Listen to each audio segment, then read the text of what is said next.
Yeah, to kick in, Nina, Ingo, I've got this bank of lights that show me when all the social media have kicked in. But before we get going properly, Nina, Ingo, how do you know the great man Isaac? Nina, you go first.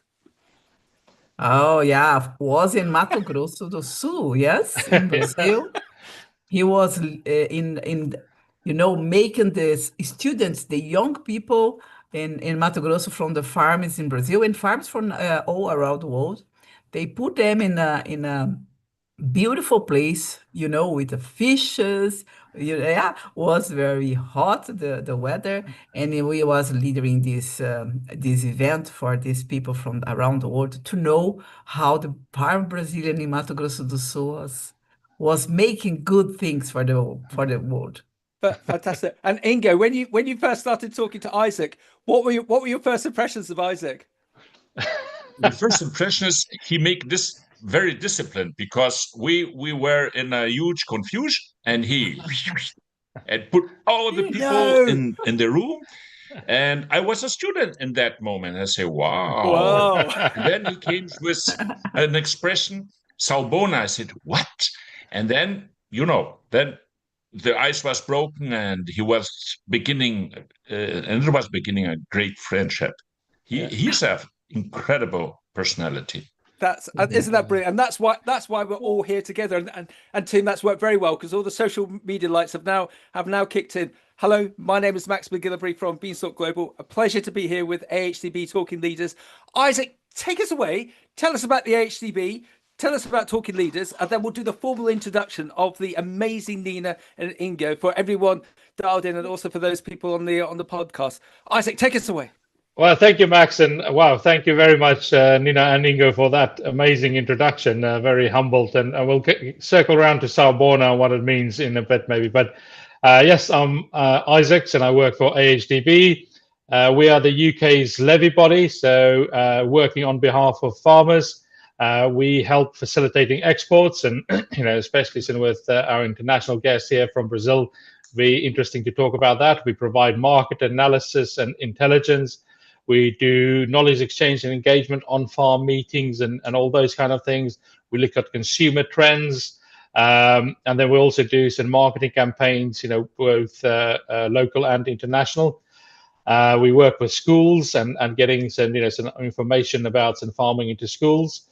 And in all of that, and the bit that I focus on is all around people. So the Agri-Leader program is all about people, and we hang that on three sort of pillars about leading yourself. How are you the best person you can be? Leading your people, so whether that's the people working for you, around you, or alongside you, and then also leading business. So the sort of strategy side of it. How do you really set the strategy for your business? And I guess what we're really trying to achieve with Agri-Leaders, if you engage with us, it will help you manage yourself, your people, and your business better, making it easier to recruit people and to manage people, leaving you time for the stuff that really matters here and working on and in the business. So, very happy to have Ingo and Nina here. Like Nina said, they met them, and I was standing in in front of a massive aquarium, a load of fishes swimming behind me, and trying to get about 120 people in line. and Isaac whistles. And Nina, Ingo, where we find this series of Talking Leaders works so well that I don't think Isaac can probably say it, but I can.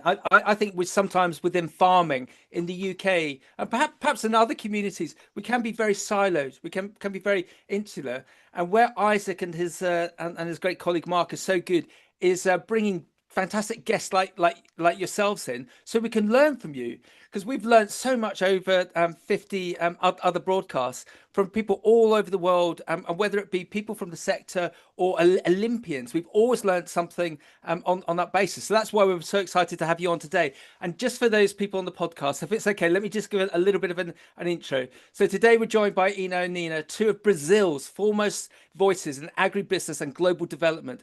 Nina is a leading figure in shaping Brazil's sustainable agriculture. She heads Forbes Women in Agriculture, serves on the board of ABAG, and drives innovation, trade, and gender equality across the agri-food sector. Yeah. Ingo is an entrepreneur, engineer, and economist. He is president of the Strategic Council for Latin America and vice president of ABAG, advising governments and businesses on competitiveness, or words, sustainability and innovation. And today, having Nina and Ingo bring deep insights on leadership, resilience, and the role of sustainable agribusiness in shaping the future of food and global trade is what it's all about. So, Nina, over to you. We're so excited to have you on. I suppose the first thing is, have you been to the UK? Have you experienced UK agriculture? What do you think, Nina? Yeah, I have been in UK sometimes. I visited more as a entrepreneur that goes for events or meetings. And we have this very, good friends in there now from this Nuffield group. That is very important because nowadays we need to look what I said for the women's groups, that we need to think global and look for the global. Because when you see the day, and the other day you are in another part because of this, technology that we developed all this in all this history of the humanity. And we need another thing that I like very much to stress is about dialogue and communication. And we need to communicate. And so we are, of course, more in Germany as for business. But these people from the UK was a tremendous experience. Yeah, and Ingo, that's one thing about agriculture. I suppose I think it's better than other sectors. It's a community, isn't it? It's a family. The fact that you gel very quickly with Isaac shows that. Ingo, what's your view of Nuffield, please? No, the first experience was Isaac, because Isaac is a leader who fascinates everyone. So that's the first issue. The second one was the Nuffield concept is amazing because they look for the young people, for leaders who can be engaged in the area of the agriculture. And we agriculturists, we love our landscape. We love our own thing that we are doing, so that we are looking very, very much to our feeds, and we are not looking so much to our horizons. So, and Nuffield brings the other way to look the world, not only our hectare or our business as it is, because as agriculture, every agriculture in the world is fascinating people for the nature and where he's planting, what he's harvesting. And Nuffield brings the other things that, wow, that's fantastic what we're doing. But look on the other side of the world. Look New Zealand, look South Africa, look UK. So that's an open mind question, and we are learning immensely what we are and what we can do together. Yeah, well done. And Isaac, I'm going to pass back to you. But Nina, can you just describe that lovely backdrop behind you, please? Oh yeah, here's our farm here we call it the south of Minas Gerais. Minas Gerais is known by the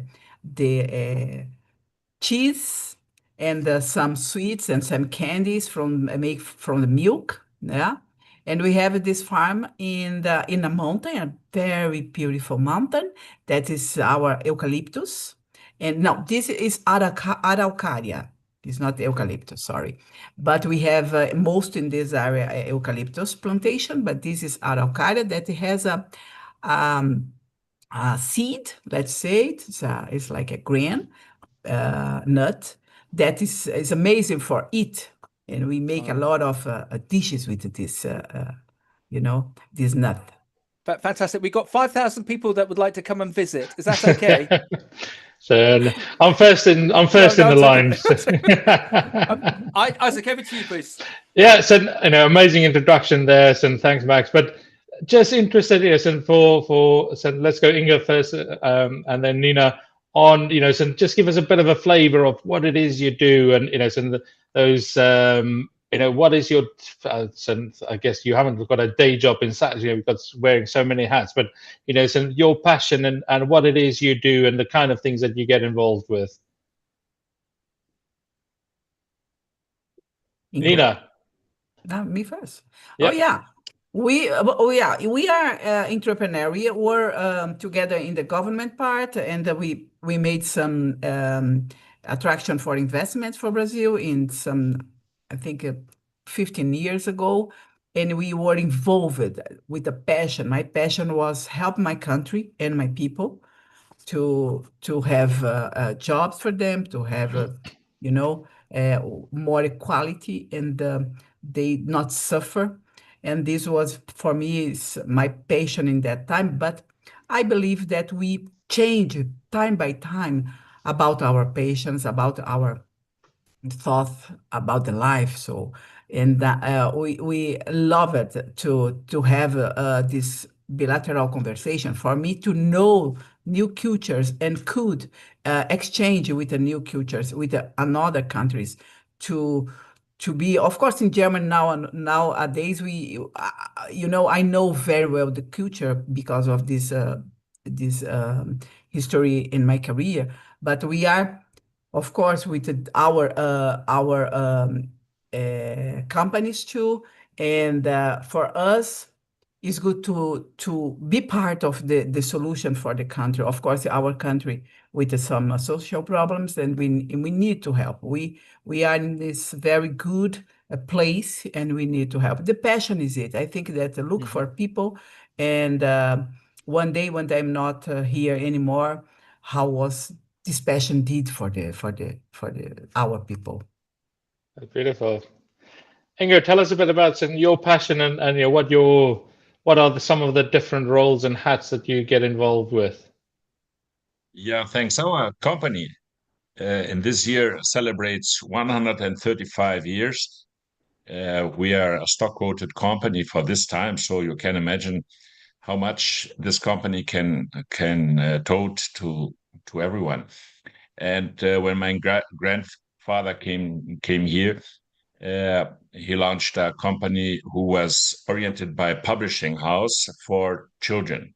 So education and putting the right or a lot of youth in young mind is a publisher experience. Then we get to pulp and paper, so forestry, pulp, paper, books. That was in that time the target. Today we still have the publishing house. We have still pulp and paper in huge innovation issues, making a different kind of innovative products, substituting plastics and isopor. So that's the business side. On personal side, passions are, we are strong, committed with communities. We want to put people together, communities together.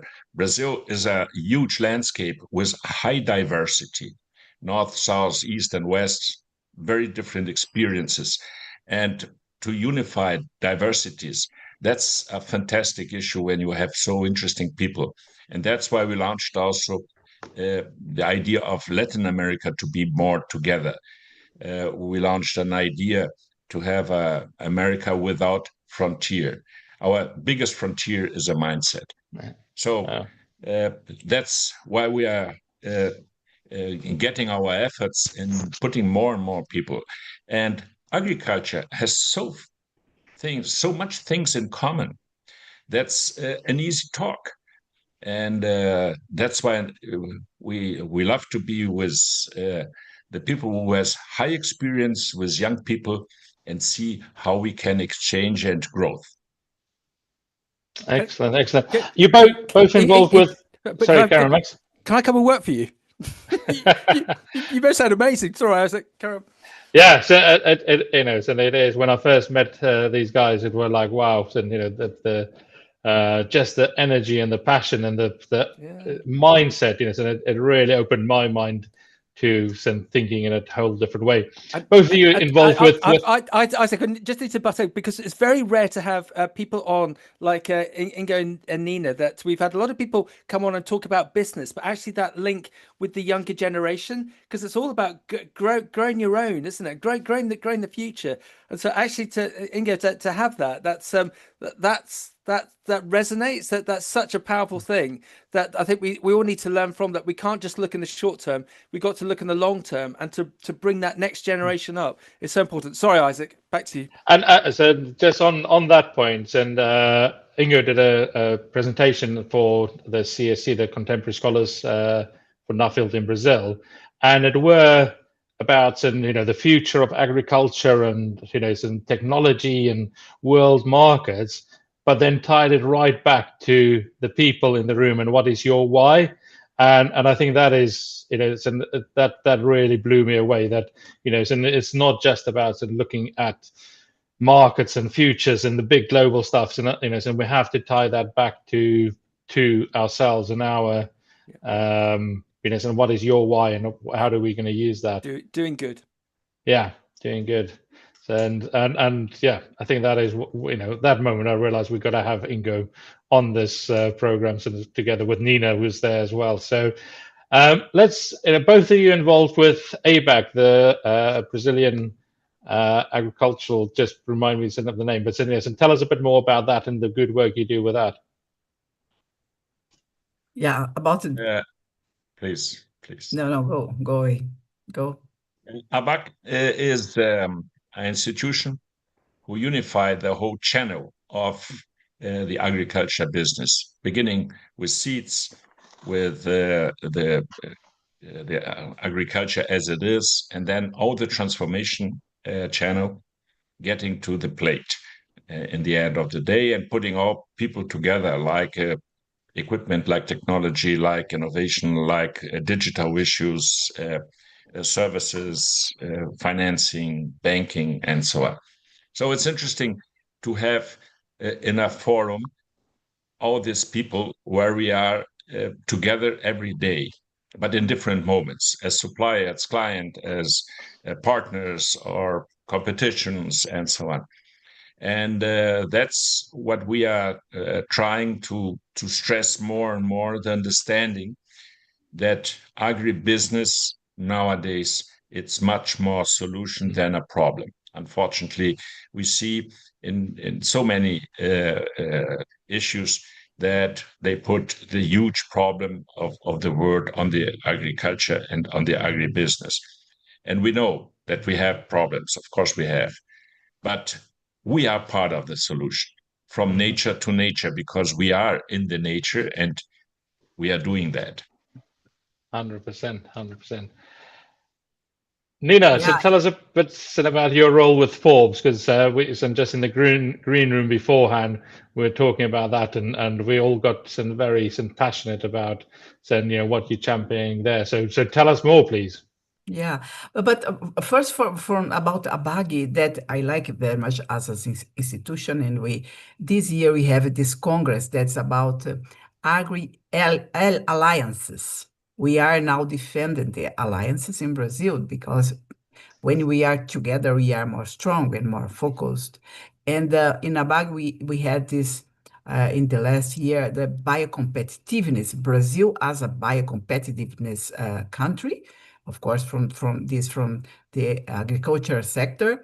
And for me, the institutions is very important. So we spend some time, and I think that the people need to spend some time with the institutions, to build these views about the sector and about the country, and we can influence some public policies. But about Forbes, so Nina, just before we go onto the Forbes part of it, bio-competitiveness. What do you mean by that? What does that mean in practice? And and how do we change what we do? And how do we do agriculture different? Thinking of it, it's you just drop that in there as a sort of a side note, but I think there's a bit and that's quite an interesting concept.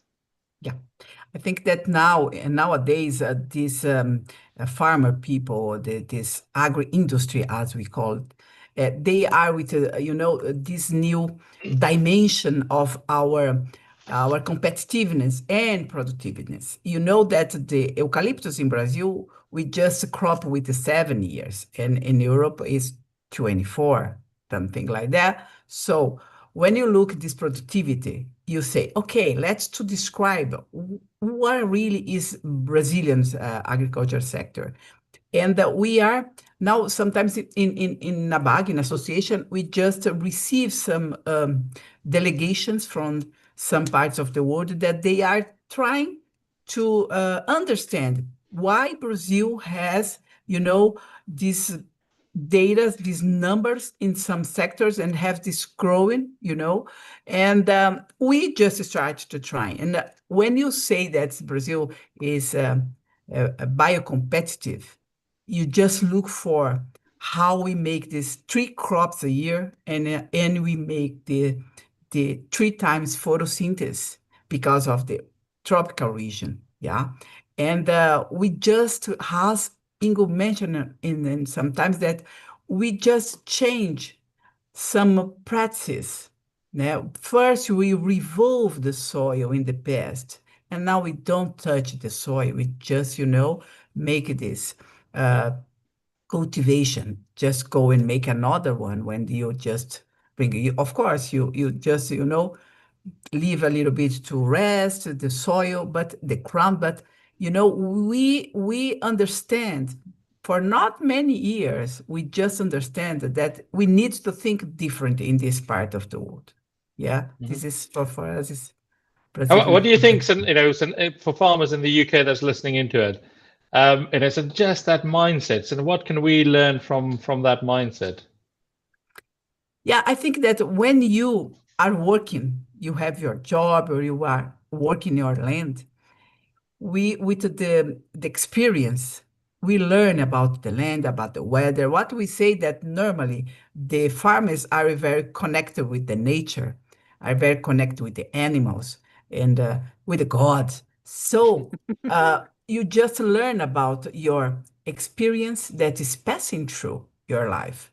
And now with the next generation, what we stressed a lot in Nuffield and in Brazil too, of course, how we just say to them, you are listening, you are looking, and you need to think in different way. Yeah, you not only about the products or things that make productivity, but you just learn with your land, with your region, what these places give to you, and you need to, of course, make your work in it. Lovely, lovely. Right. So we move on to Forbes, Max, and so Nina, tell us a bit about your role in there, and so I know, some championing women's rights and some women in farming, and some getting some more women's voices heard in farming is a big passion of. So tell us a bit more about that. Yeah, we have this platform in Forbes, and we are this women in every place of the country. We are spread all the country, these women, and some from the cattle sector. Another is soya, another is grain, another is forest reforestation, and we go together to just debate about what our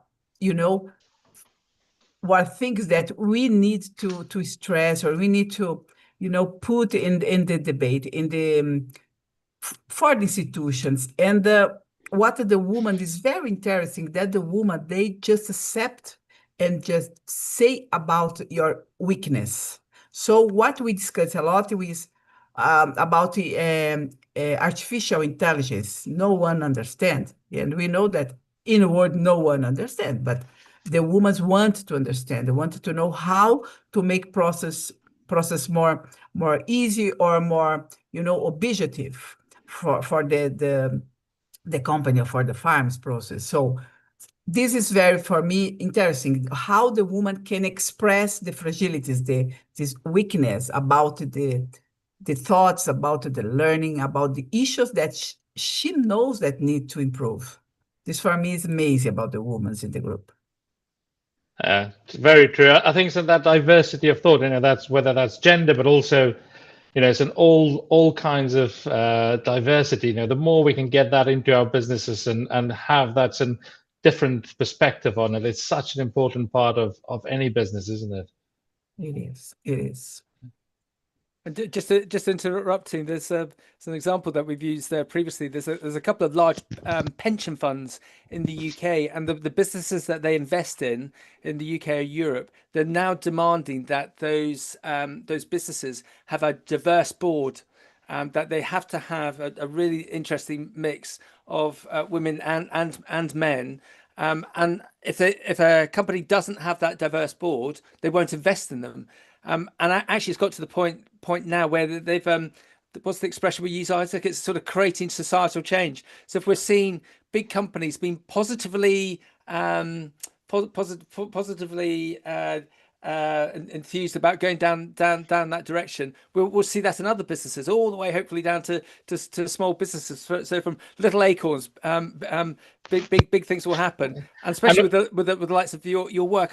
I'm very, very positive about this. I think we're definitely seeing a lot of change within the likes of the UK. Isaac, there's some great work done by the likes of Thebe, there's an Nuffield scholar on diversity. There's something going on this week that he's doing and really championing that. But we've done some case studies with AgriLeader around employment and recruitment and retention and all of that. And actually, it transpired that where in smaller farms, there's quite often a husband and wife team, and where the wife or a woman is involved in the recruitment, the retention is much better, because the man would quite often just look at the technical knowledge and while the woman would pick up on how they would, and the new person would fit in with the team, and actually they increase the retainment on farms, and having that different perspective if there's that dynamic interviewing it.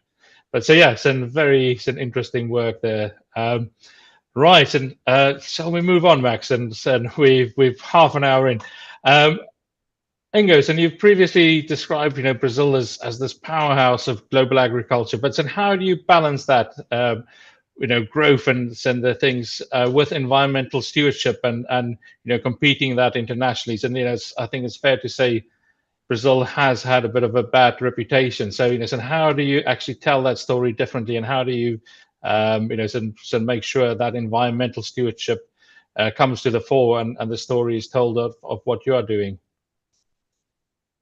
We are the bad guys who cut the trees, who put fire on the forest, and don't treat well Indians, and so on. So let's talk about a little bit what's in that sense true or not true.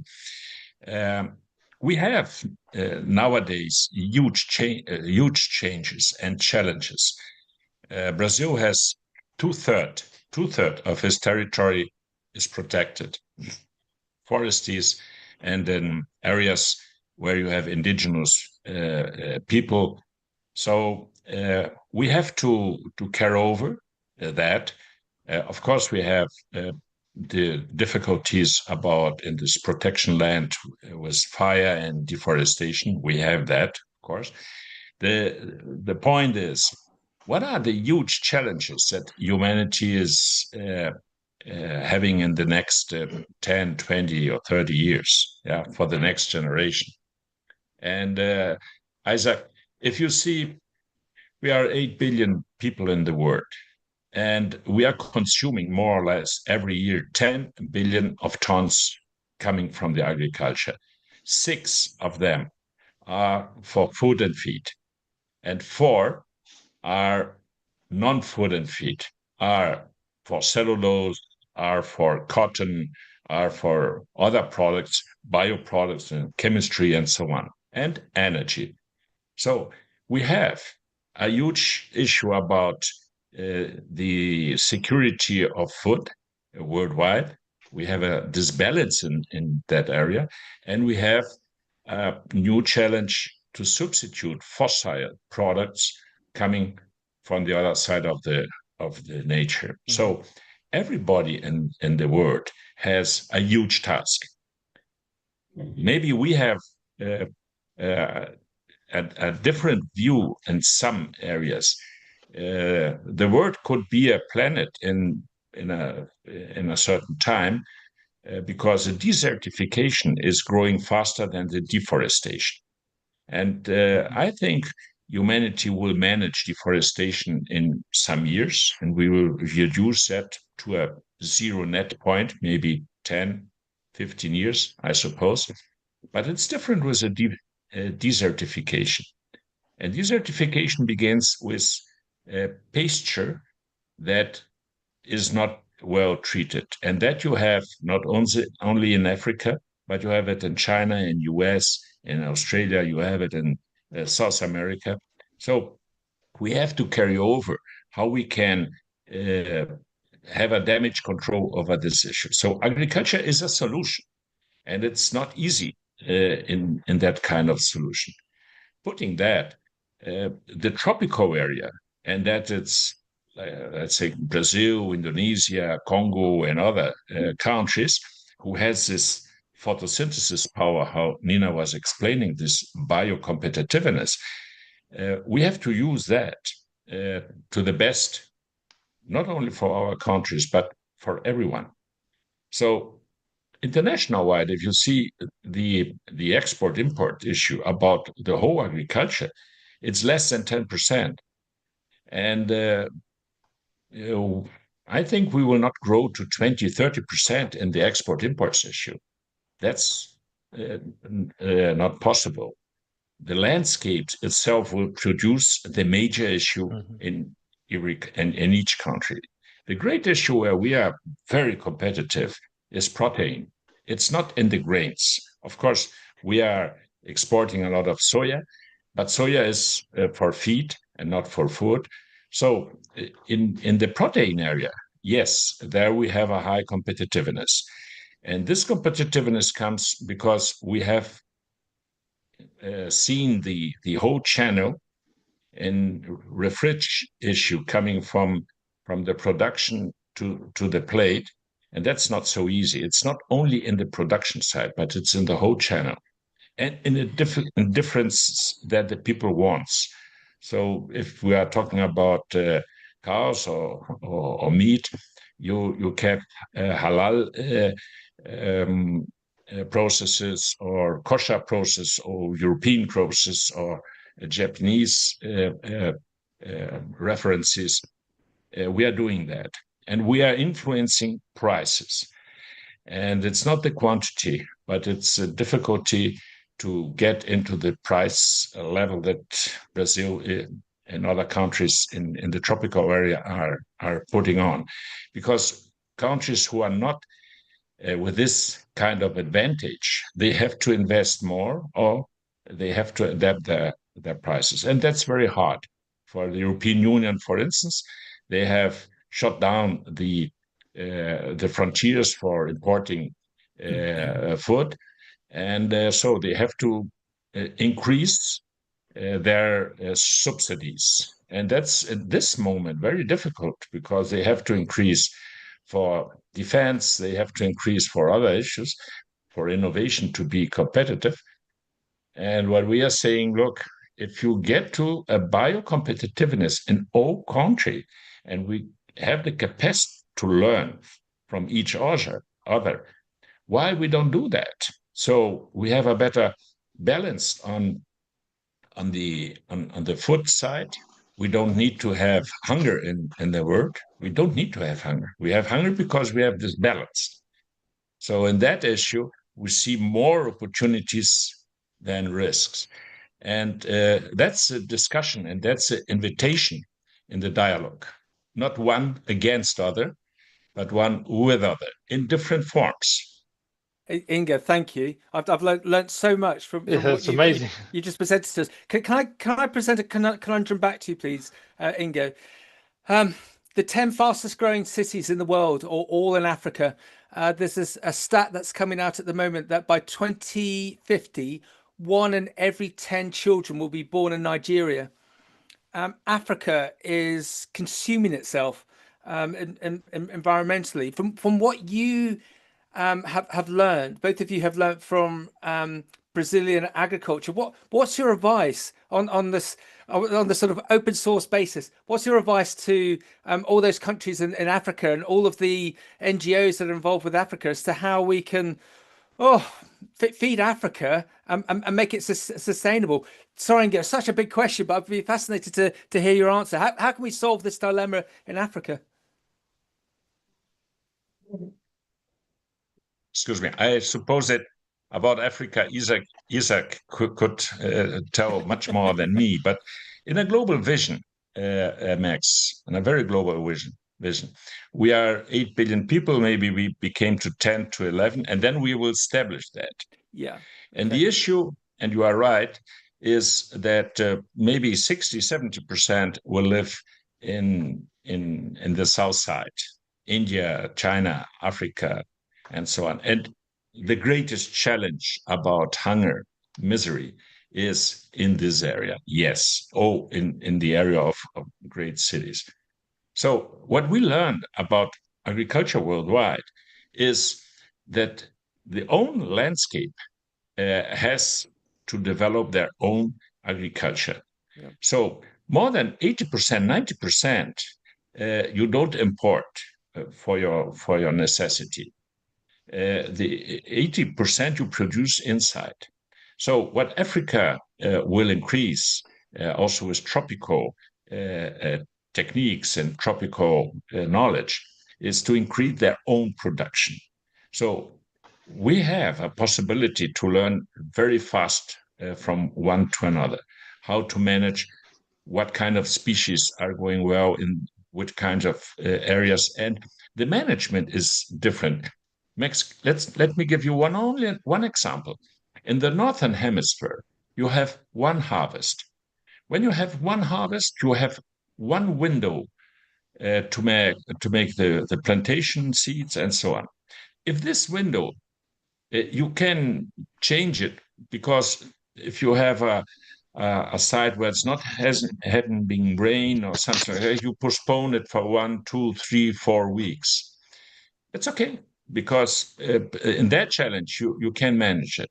But if you have 3 harvests, this kind of climate windows, it's very difficult to change, because if you begin to soya, you begin to sorghum, and then you come back or go to corn.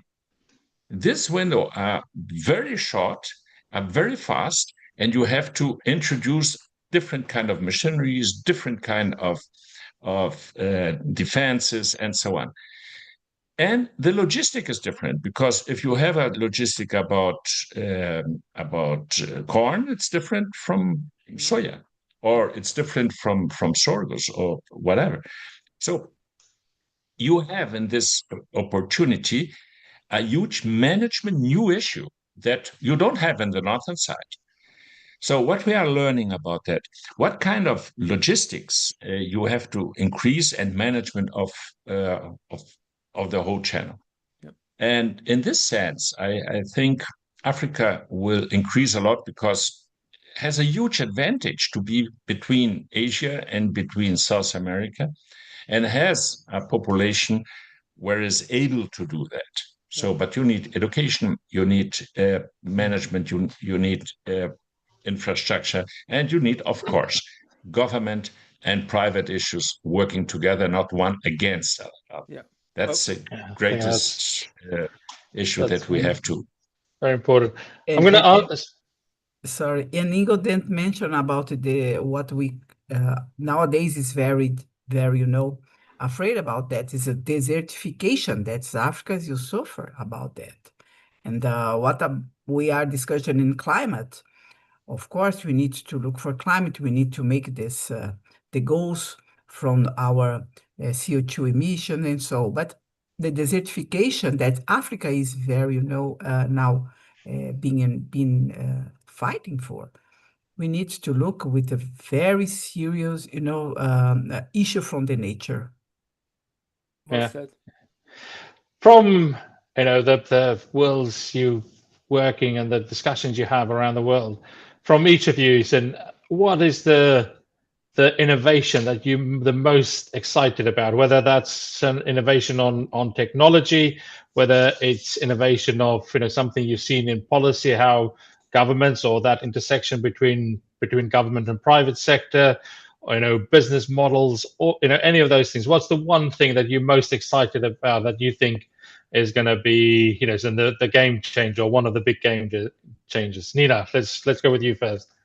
What the good news is that we in Brazil, we are now receiving some competence centers from some international companies that decide to put the competence centers, of course, in the agri sector, for the company. As Bosch, Bayer, John Deere, they are making these centers of competence here. This is very good.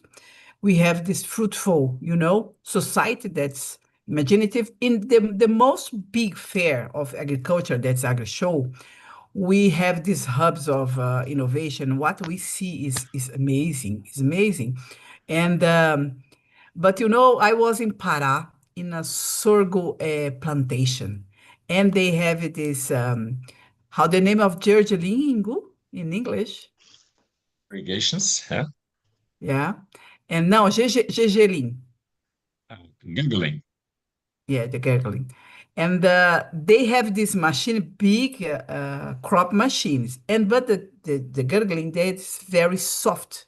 And how you pass with the machine, they just, make going in the air. So they just make a very simple solution that they put some dryer's hair, let's say, big ones in the corners of the machine to put these little seeds inside of the machine, because he just go and spread far away from the machine. So what I mean that innovation don't need to be complex. If you know what you need as a solution, yeah, you just look and bring it. Of course, the big companies always give or provide a lot of technology innovation. They have money. We are talking about Africa, and sometimes you don't have so many money for research, but you. And so, what impressed me more is when these people just make things that bring solution for the day by day. This is, for me, is amazing. And farmers are very practical quite often. Yeah, I think so that's probably something that we miss, is farmers will be a big part of that. So, will be the solution in all of that, because they're very innovative people. So, but Ingo, from your side, what is the technology or the some innovation in policy or whatever that excites you the most? I think we have two frontiers. We have the mega frontiers and we have the nano frontiers. And the mega frontiers is what Anina said. If we have a huge landscape, the precision of farming is a huge challenge for the future. So every square meter of a huge farm you can nowadays manage by precision farming. You know where you put your seed, and you make this register, and you know what to put in and what you can earn 3 months after that. And this is only possible if you have a high possibility with sensors, information, and management of this information and equipment. And this is happening for all the players, and in a very fast mood. So in the mega side, I see a fantastic opportunity where you put digital technology knowledge and how to do it.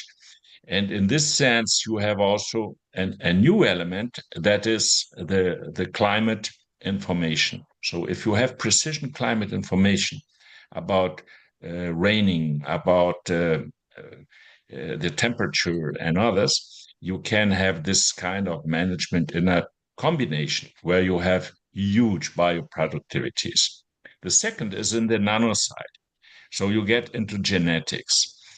I give you an example. In the Northeast, we have a fruit, a cashew fruit, and traditionally it's a very difficult tree because it's very high, and the genetics of that suffer a lot about not having water. Nowadays, they have species.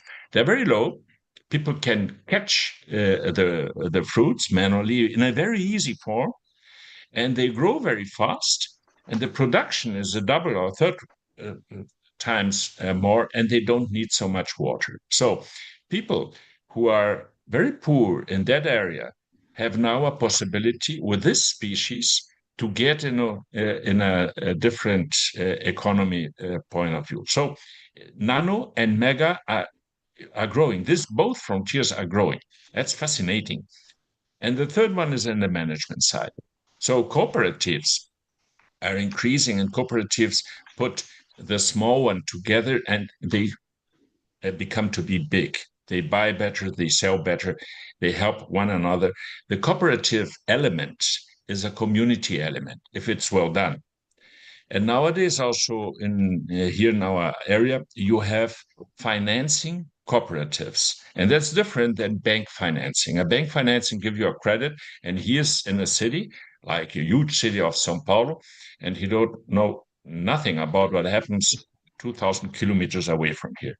But in the cooperative and the financial cooperatives, they are the owners of this cooperative. They know each other, and they know who is going well and what is going well done or not. So the proximity of the credit process with the productor is very nearby. So this is a different view, it's a different experience about how you become innovation, management, and financing together. Yeah, well done. There's so many elements of there. I'd love to just bring in a bit of a segue. That our farming magazine in the UK called the Farmers Weekly, in the year 2000, they did a survey as to what is the thing that has been most innovative in farming in the last 100 years. So this was in the year 2000, and everyone thought they were going to say the combine harvester or the tractor, but by far it's something like 70% of people said the mobile phone. And so with everything that Nina and Ingo that you've just said, just segueing that all in, and also with this rampant advance of technology, if you're strategically aware and you've got that leadership skill, and you can see where your market is going, the future would look bright. Isaac, if I just put words in all of our collective four mouths, what do you think, Isaac? Well, I think with people like Ingo and Nina here at the forefront, in the future is definitely bright. You know, so the kind of insights that we get, and I think the challenge is sharing that, you know, which is what we're trying to do here. But you know, we need to get those ideas and those voices and those kind of innovations out much quicker, and around the globes and into the country. So I think that's our challenge. So how do we get it out much quicker, much faster, and the uptake of it, yes, and how do we get across those barriers to uptake? Yeah, well done. Go on, Nina. How do we do that? How do we accelerate everything to the benefit of everyone? Nina, what's the answer? I think that what we see day by day in our lives as an entrepreneur, as a farmer, that we need to go in looking for some solutions, as I said, and these solutions sometimes don't need to be a huge machine that you just go and bring and buy. Yeah. But when you look for, and for me, people is very important in the process. Mm-hmm. When you look at the people in the process and we need to reach some goals, we just make this vision or this plan together. Yeah, the entrepreneur every day just look for risk. Is looking for risk.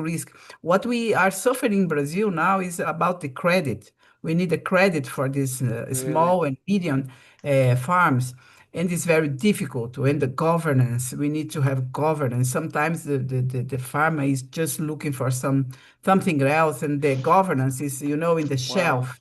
Wow. But we need to understand this in your day by day. This is a discussion, and sometimes you just make like a crazy, wow, what I do now? Because, I need to make things very, very right, in a right way, but we need to, in the other side, give some answers for the society, give some answer from the company, from our partners. So it's very complex. Yeah. And Ingo, you give, I think you've got the answer, Ingo, in the respect of the cooperative.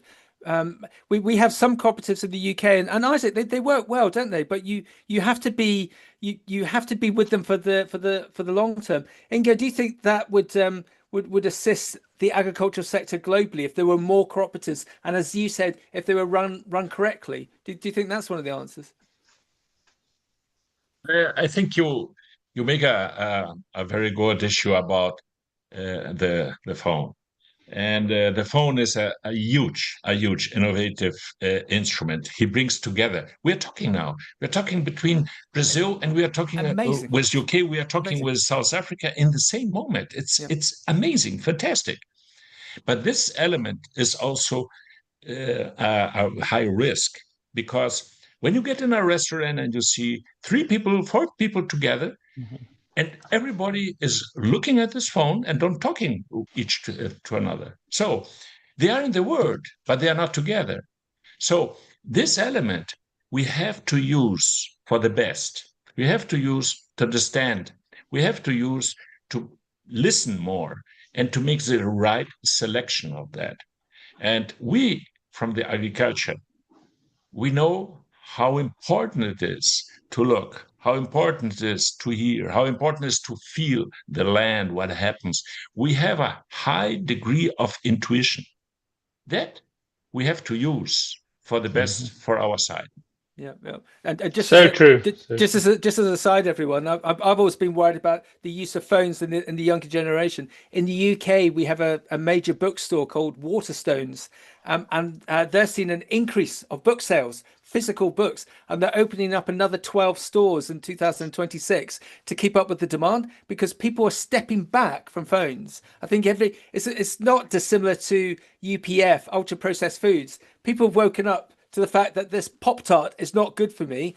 I will eat an apple. People are waking up to, I will use this a little, but I'm going to sit down and read a book. And I'm probably being a little bit optimistic, but I'm hoping that that's going to go that way. But Isaac, within agriculture, it's all about being curious and using these as tools. And I don't know if you remember Sir John Jones, one of our very early guests on Talking Leaders.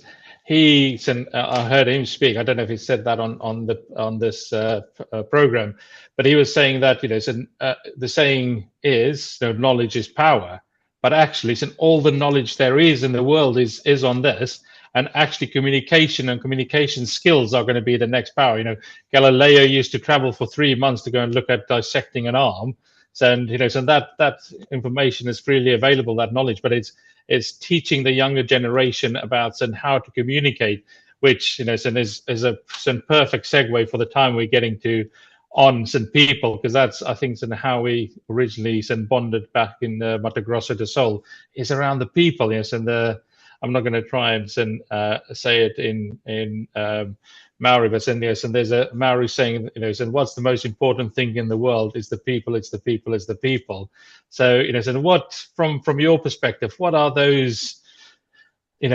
How do we get young leaders more involved, and how do we get those voices heard? How do we actually get people to stand up and be present and into the right rooms, and saying the right, and getting their voices heard? Nina. Yeah, we just discussed about the passion in the beginning, yes, of the conversation. I think that passion, because in the final of the day, the human being, the people are just looking for, have the things conclude, have this mentality or these realizations about this its things. So the next generation, I think, I encourage they need to become more local, but with this global mindset. Yeah, they need to be involved in the world, but of course, very, focus in this local. And to develop solution, normally you be this in locally, normally. Yeah, and the future of the agriculture depends, from these things, from the people mindset that is just, put in the right way, or in this right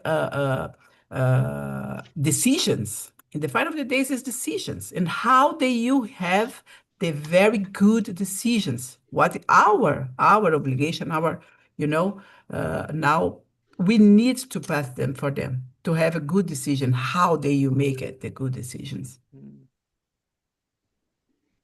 Ingo, your thoughts on that?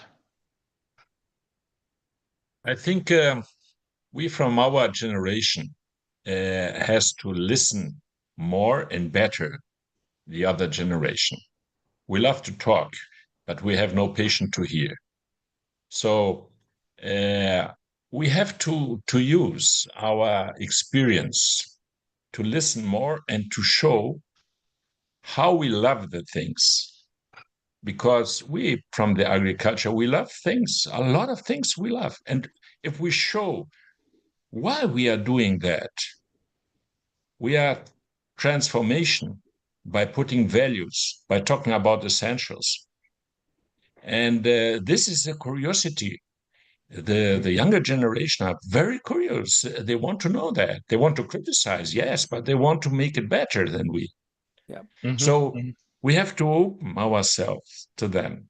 And I think that's a possibility. And you are doing that, Max and Isaac. What we are doing now, it's exactly that. And we have to do it more and more and more and more, and with a lot of patience, passion, and love. Well done. We're definitely seeing an uptake of more younger people wanting to come into agriculture and food from my perspective. And when I've asked them, they said we could go to the city, we could earn more money. I'm always picking on solicitors, but I don't want to be a solicitor. I want to be in the food sector and do good. So again, if we can get this sort of message out that there is a really interesting opportunity within agriculture. A question to you both: you've met some really interesting people. Who are the most not impressive, but who are the people that you're really curious about within business? Who have been great leaders in your eyes? Who are those really interesting people that you've met in your career? Nina, you go first, and you can't say Ingo. Yeah, I risk again to say that impress me more people that is really focusing people. Yeah, I think that people for me is always is clue is, you know, you have no choice. Nowadays we say, oh, let's to make this with a robot or robots or, you know, with the artificial intelligence. But, you know, the world is changing, and in the final of the day, the decision, the right decision, as I said before, come from the people. And what we do with all these tools, all this, you know, technology, innovation that we is facing in these times, will be very important. So for me, when I look for people that is making this job, is not only result oriented, but is people oriented. For me, for me, is important. Yeah. Ingo, your views? Fascinating people for me are visionaries, are people who look beyond all frontiers, beyond what their life will put. These visionaries who brings the essentials to us, who said why they're loving. Money, it's not the first issue by them. Money, they can make good things and bad things.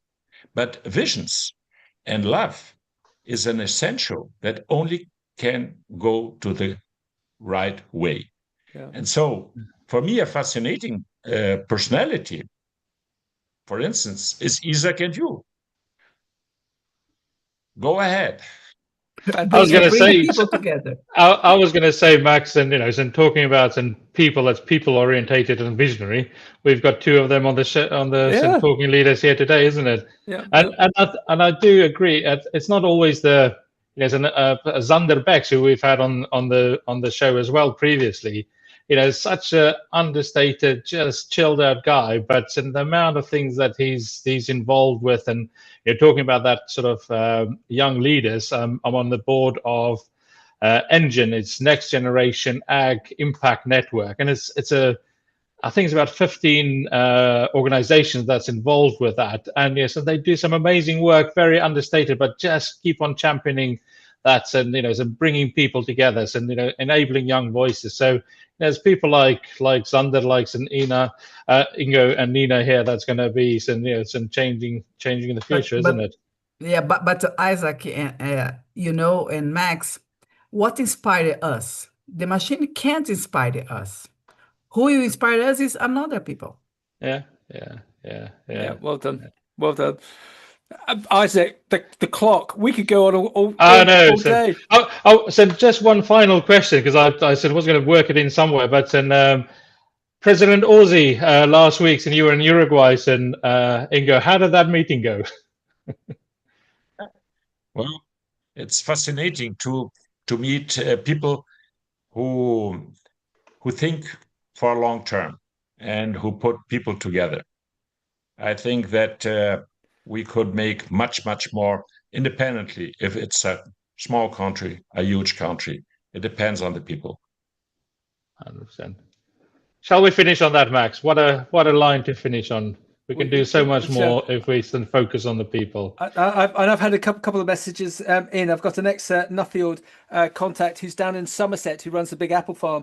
And as part of his Nuffield some 10 years ago, he traveled extensively through Brazil. And he said it's the most beautiful country and the people are the most beautiful as well. And if you want to select a country to go visit, you must go visit Brazil. So there we go. There's a message from the Brazilian tourist board from the UK. From Somerset. and we also apparently someone overheard a cat. One of us has got a cat that's been wandering around, and someone also overheard a Labrador snoring. I've got the Labrador, so I've got the cat. So we've got a cat from South Africa. We've got a Labrador from England, and we're getting lots of complimentary messages in, and people want to find out more. And we'll go to all the messages. Isaac, wrap up for us. I've really enjoyed it. Yeah, so and apologies to Becky Berry. I've managed to ask one of your questions, but not all of them. But wow. So, Abrasio, my friends, I'm going to be walking amongst those pine trees soon, and come and visit you. But thank you very much for your time. Thank you very much for your insights. And I think, and above all, for your humanity and humility. And thank you very much. Excellent. And just to wrap up, after 3, I want all 3 of you to tell me what your favorite fresh produce is together. So after 3, you're going to tell me. Ready? 1, 2, 3. Pear. Go, Nina. Produce fresh what? Fresh produce. What's your favorite fresh produce? What's your favorite vegetable or fruit? Oh, apple. Oh, go on, and wrap up for a second. What's your favorite fresh produce? All the things that makes a good beer and whiskey. Nina, as ever, he steals the show every time. And another message from Becky saying, great insights and what fab people. Thank you very much. Well done, everyone. Thank you, Be guys. safe. Thank you.